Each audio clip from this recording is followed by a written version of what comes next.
Leonardo da Vinci.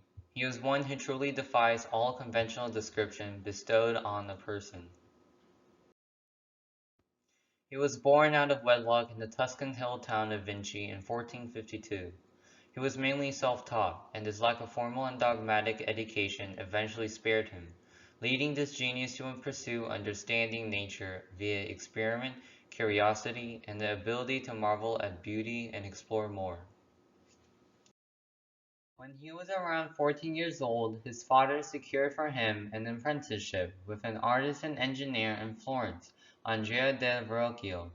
He was talented in conveying the subtleties of motion in his art, with twists, turns, and flows, ones that Leonardo would adopt and then far surpass. This complicated flow of movement became Leonardo's chief motive of most of his constructions.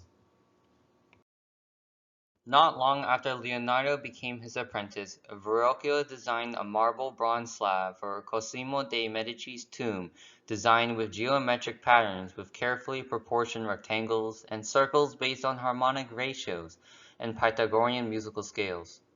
Another monumental engineering task given to Verrocchio's studio was mounting a 2-ton ball on top of Brunelleschi's dome of Florence Cathedral. Its accomplishment ingrained in Leonardo a sense of the interplay between artistry and engineering, which he loved all his life.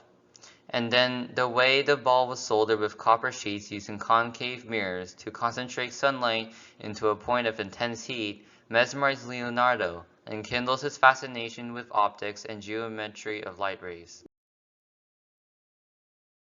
One of the exercises in Verrocchio's studio was the drawing of drapery studies, and this helped foster Leonardo's ability to use light and shadow as a modeling technique for achieving the illusion of 3D volume in 2D drawing. When mastering drapery drawings in Verrocchio's studio, he pioneered sfumato, the technique of blurring contours and edges. The term sfumato derives from the Italian word for vanishing of smoke into the air, and its effect can be found in the blurred and smoke-veiled edges of the enigmatic smile of the Mona Lisa. Florence was also known for Medicean public plays and pageants, and working on the Medici spectacles was a significant component of the artists and engineers. Leonardo spent time devising costumes, theoretical scenery, stage machinery, and special effects, and we can find the influence of these plays and pageants on his love to mix illusion with reality in his art and engineering. Teacher-student relationship between Verrocchio and Leonardo ended with the completion of the baptism of Christ. Leonardo painted the angel on the far left, and Verrocchio was so awed when he beheld it that he never again completed any painting on his own. The most striking trait of Leonardo's angel is the dynamism of his pose and use of sfumato, the smokiness that blurs sharp contours of the angel's hairs, face, and eyes. Ginevra dei Benci was Leonardo's first non-religious painting. In painting her, he created a psychological portrait, one that renders hidden emotions. She seems pensive, ruminating, and sad, but she also had inner intensity. It set him on a trajectory that would culminate 3 decades later in the greatest psychological portrait in history, Mona Lisa. His another unfinished work, Saint Jerome in the Wilderness, also shows his desire to portray emotions. The saint's entire body, through his twists and uncomfortable kneeling, conveys passion. When Leonardo became 29 years old, the monastery of Saint Donato commissioned him with the Adoration of the Magi. It remained unfinished, but it became the most influential unfinished painting in the art history as the most revolutionary and anti-classical picture of the 15th century. The Adoration encapsulated Leonardo's notorious work habit. Once conceptualized, he abandoned the path-breaking and astonishing display of his brilliance. Completing the Adoration of the Magi must have been especially daunting to the perfectionist Leonardo. He sought to work on the background with meticulous perspective lines and more than 60 characters with unique motion, emotions, let alone anatomical details of each. Even more complex were the lighting challenges, made all the more difficult by his obsession with optics. It was just simply too much for him, and he was depressed. It was time to move on. In 1482, the year he turned 30, Leonardo da Vinci left Florence for Milan.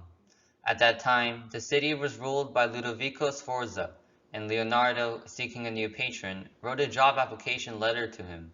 In this letter, Leonardo mentioned none of his paintings. What he mainly pitched was a pretense of military engineering expertise, including his ability to design bridges, waterways, cannons, armored vehicles, and public buildings. But his first few years in Milan, he had trouble getting any type of job. So, for the time being, he pursued his architectural interests and started to design a utopian city. He rightly realized the importance of sanitary water system of a city and proposed a radical concept that combined his artistic sensibilities with his visions as an urban engineer. The utopian city he envisioned will have two levels, an upper level designed for beauty and pedestrian life, and a level hidden below for canals, commerce, sanitation, and sewage. It was not a mere general suggestion. He got very specific with the details such as the width of roads, angle of slopes, and lighting of homes. As with so many other of Leonardo's visionary designs, he was ahead of what was practical for his time. If even part of his plan had been implemented, it might have transformed the nature of cities, reduced the onslaught of plagues, and changed history. Leonardo eventually entered the court of Ludovico Sforza, not as an architect or engineer, but as a producer of pageant. The mechanical elements of the theatrical events interested Leonardo as much as the artistic ones, and he delighted in making ingenious engineering contraceptions that would fly, descend, ascend, and animate. Leonardo was also known to sing masterfully on the lyre. He dreamed of new instruments, and his notebooks are filled with innovative sketches of musical instruments, such as a mechanized ringing bell operated by keys and viola organista, a cross between a violin and an organ. His musical pursuits laid the ground for his work on the analogy between sound waves and water waves. Meanwhile, Ludovico sought monumental ways to assert his family's glory and commissioned Leonardo to create an equestrian statue. He planned to build one 3 times larger than life. Although the original purpose was to honor the late Duke Francesco as the rider, Leonardo focused on the horse so much that the monument was soon referred to as the horse. Being Leonardo, he had to dissect a horse before sculpting one. His compulsion to engage in anatomical investigations for his art eventually led him to pursue the science for its own sake. But as usual, he was also distracted by related topics. While studying horses, he began plotting methods to make cleaner stables, and mechanisms to replenish feed bins through conduits from an attic, and to remove manure using water sluices and inclined floors. As was often the case, his mix of diligence and distraction made his patron nervous. But the greatest challenge for him was casting such a huge monument with bronze. The traditional way to cast a large monument was in pieces, but Leonardo pursued the obsessive perfection with audacity and decided to cast his huge horse all in one mold. In his notebook, he sketched out many of the mechanisms that would be necessary, such as casting hood, crossbars, struts, hoists, and levers. But his project of the horse was never fulfilled, as the troops of the French King Charles VIII swept through Italy, and the bronze intended for the horse was turned into cannons for the war. Leonardo is truly a scientist in his soul, even in a modern sense. While the humanists of the early Renaissance preferred to repeat the wisdom of classical texts, he broke this tradition and based his science primarily on observations, then discerning patterns, and then testing their validity through more observations and experiments. Moreover, he did not remain merely a disciple of experiment.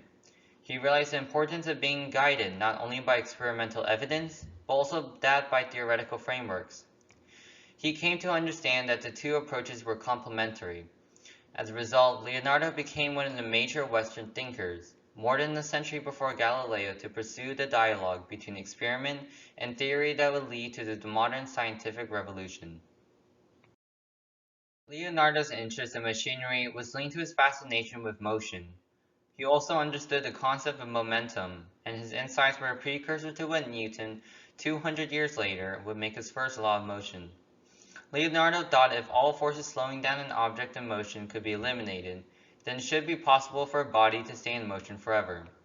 His drawings of a perpetual motion machine using a water screw served as a visual thought experiment, and he eventually concluded that none of them would work. Leonardo realized that it is friction that causes energy to be lost and prevents motion from being perpetual. Thus, he began a methodological study of friction and discovered that the law of friction is independent of the contact surface area. Leonardo never published the results, and the law of friction had to be rediscovered 200 years later.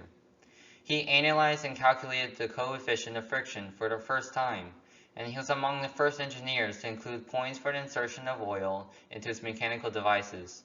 He also devised ways to use ball bearings and roller bearings, techniques that were not commonly used until the late 1800s. Leonardo studied optics to help inform his art, but soon he was pursuing it with a relentless, insatiable, pure curiosity. He dissected human and cow eyes and mapped the path of visual perception from the eyeball to the brain. His drawings show a view looking down into a skull with the eyeballs in front. Below them are the optic nerves and the X-shaped optic chiasma formed by the nerves on their way to the brain. His optics experiments produced discoveries that would not be rediscovered for another century. His greatest contribution to the art of war is his map of Imola. It is not an ordinary map. The map of Imola was an innovative step in cartography. The aerial view is from directly overhead, unlike most maps of the time. On the edges, he specified the distances to nearby towns, useful information for military campaign. He drew the 8 major directions and marked the position and size of each house. He also perfected the odometer he had been developing to measure long distance. As seen in his many drawings, he was among the first to deconstruct complex mechanisms and make separate drawings of each element.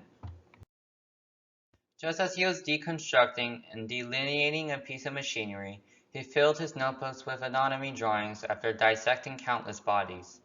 Each bone and muscle was shown from different angles, sometimes in layers or in some exploded view. His artistic sculpting, drawing, and engineering skills crossed disciplines and aided his anatomical studies. In a groundbreaking experiment, he used sculpture and casting techniques to map the hollow cerebral ventricles in the human brain. He had, for the first time in history, injected a molding material into a human cavity, a technique that would not be replicated more than 2 centuries later. Leonardo's studies of the human heart were the most sustained and successful of his scientific endeavors. Specifically, he correctly explained the mechanism of the triangular valves between the heart and the aorta, the large vessel that carries blood from the heart to the body.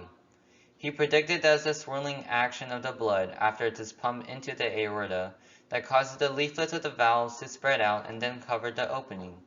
In 2014, 500 years later, an Oxford team used MRI and confirmed in human in vivo that Leonardo's description of heart flow vortices was accurate. Leonardo's insight is found in all over the scientific field. He correctly assumed that sound and light travel in waves. He also explained the water cycle of the earth. He thought that all the rivers are caused by all the water vapors raised up into the air, and the amount of water on the earth is constant because it is constantly circulating and returning. He concluded that the fossils of sea animals and high stratified layers of rock were the result of enormous shifts and fluctuations in the crust of the earth that had given rise to the mountains. In his notebooks, he wrote that the sun does not move, and the moon does not emit light but reflects the light of the sun. He understood that gravity kept the sea from falling off the earth. He worked on the question, why is the sky blue? And rightly concluded that it is blue because the particles of air scattered the rays of the sun. His journey filled with insight and pursuit of knowledge of almost everything ended in 1519 at the age of 67, and he died in the arms of King Francis I in France. Leonardo da Vinci is more than a genius and a polymath. He is more than an artist and scientist. It was not fame or any such thing that he was after. He was just relentlessly driven by his insatiable curiosity about everything that captured his heart. He was audacious enough to pursue it only to his own satisfaction. Maybe the attempt to describe him with a simple label is not a good idea. He is just Leonardo da Vinci.